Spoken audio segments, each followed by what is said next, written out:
Neste bloco nós vamos discutir a respeito das atribuições da diretoria executiva. O que é a diretoria executiva e quais são as suas atribuições.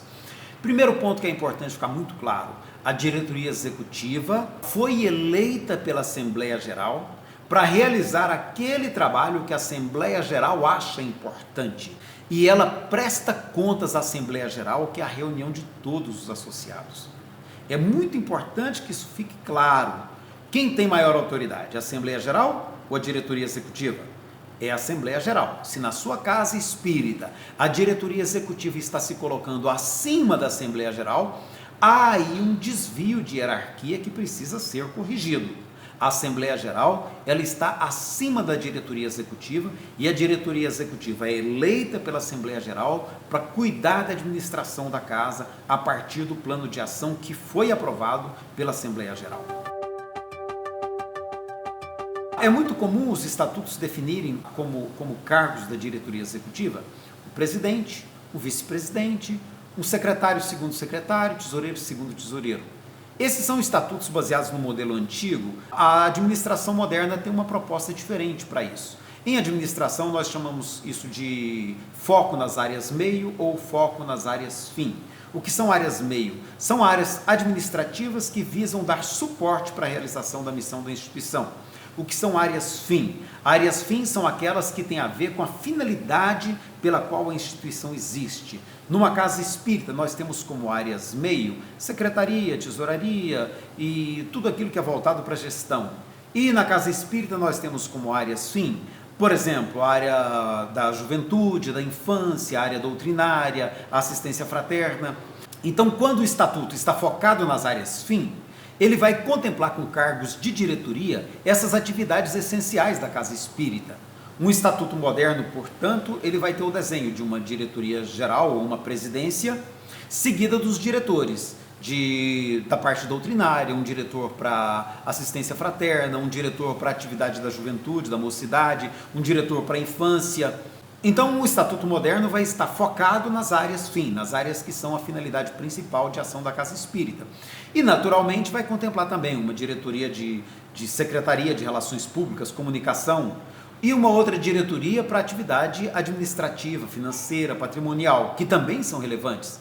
Portanto, em um Estatuto Moderno, todas essas áreas compõem a diretoria executiva e todas elas são contempladas com igual nível de poder para cooperarem em igualdade no cumprimento da missão da Casa Espírita. O consenso, quando possível, é muito bem-vindo, mas sempre que o consenso não seja possível, é melhor que a decisão seja tomada por maioria, que não haja imposição da parte de ninguém sobre os demais membros. E, inclusive, é muito importante que não haja imposição do diretor-geral sobre os demais membros, para que o critério de participação seja igualitário, seja democrático, seja equilibrado.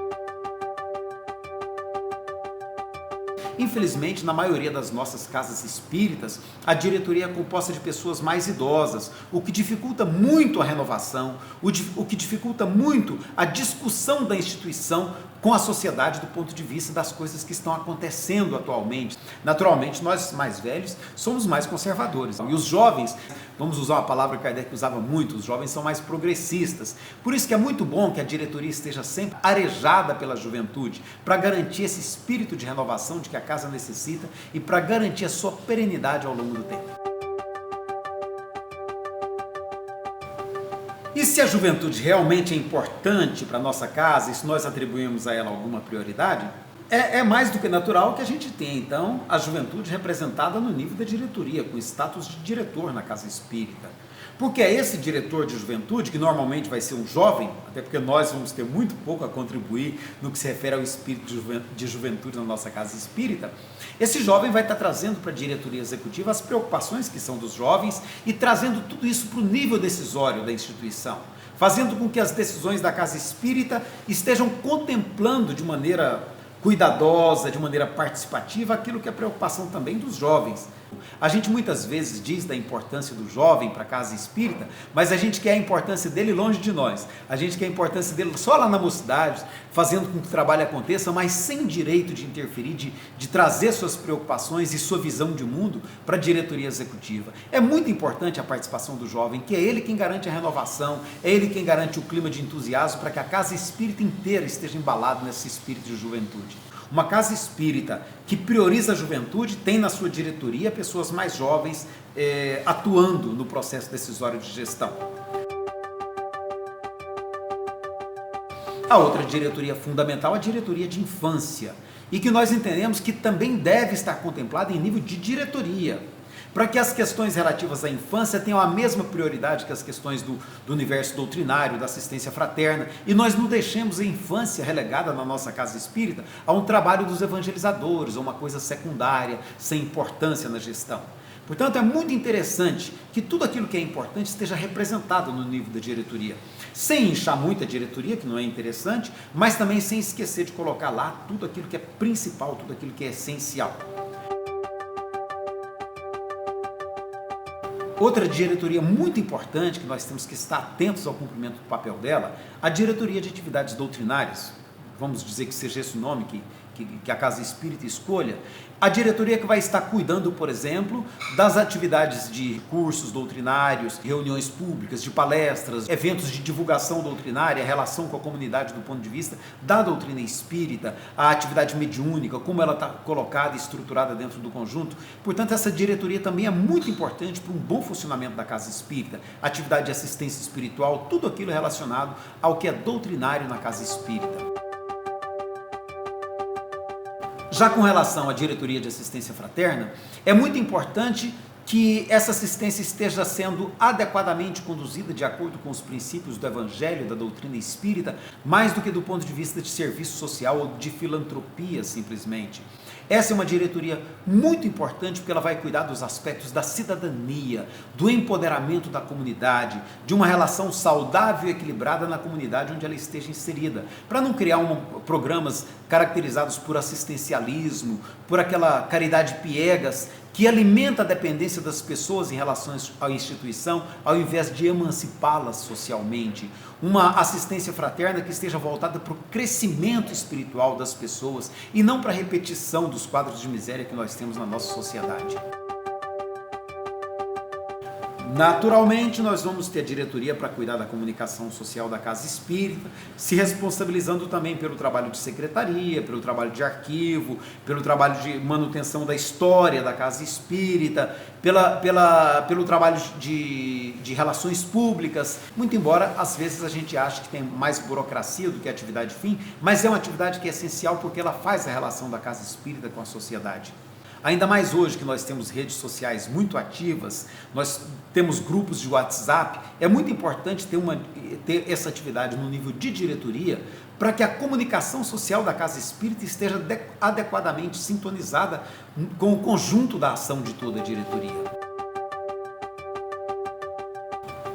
A outra diretoria essencial, a diretoria que nós chamamos de administração e finanças, ou de administração patrimonial e financeira, é uma diretoria que vai cuidar da manutenção da estrutura física da casa espírita e, ao mesmo tempo, da questão financeira. Se é uma casa maior, às vezes até vale a pena desmembrar em mais de uma diretoria de patrimônio e administração e uma outra diretoria específica para finanças, até porque finanças têm um papel fundamental na gestão da casa espírita. Há órgãos de controle que vigiam o funcionamento de instituições como uma casa espírita e a quem nós temos que prestar contas. Há rotinas contábeis que têm que ser obedecidas, portanto é muito importante que tenha alguém responsável pela gestão financeira. Esse gestor financeiro, esse diretor da parte financeira, vai estar fazendo essa relação da casa espírita com a contabilidade, vai estar cuidando de que as obrigações fiscais e contábeis estejam sendo devidamente atendidas, para que o funcionamento da casa espírita aconteça sem percalços, sem nenhum problema de ordem legal, para que não incorra em multas por descumprimento de obrigações de natureza legal. E a gestão financeira, nós vamos dar um capítulo à parte mais à frente, para dizer como que funciona o caixa, o controle financeiro, porque a diretoria tem que prestar contas regulares à Assembleia Geral e aos órgãos de administração. E se isso não funciona bem, nós temos que estar preocupados, porque há um recebimento de dinheiro de associados e há despesas realizadas, e isso tem que estar muito transparente. Esse dever de transparência, nós dizemos que ele é um dos cumprimentos das nossas obrigações mínimas do ponto de vista ético, do ponto de vista moral e, mais do que tudo, do ponto de vista espiritual. Portanto, essa é a visão geral sobre diretoria executiva que nós queríamos compartilhar com vocês. Se você gostou, clica aí no sininho e compartilhe com os colegas de outras casas espíritas para que eles possam também estar participando dessa grande discussão nossa sobre gestão da casa espírita. Se você quiser aprofundar a reflexão a respeito deste assunto, baixe o livro Gestão da Casa Espírita, de autoria minha e do Francisco Júnior, que está disponível no blog Fronteiras do Pensamento Espírita. Caso você queira compartilhar com alguém o livro, a gente só pede a você que, por favor, indique para ele o link para que ele baixe novamente, para que a gente possa manter o controle de quantos livros estão sendo baixados e a gente possa saber qual está sendo a aceitação sobre esse material que nós estamos produzindo.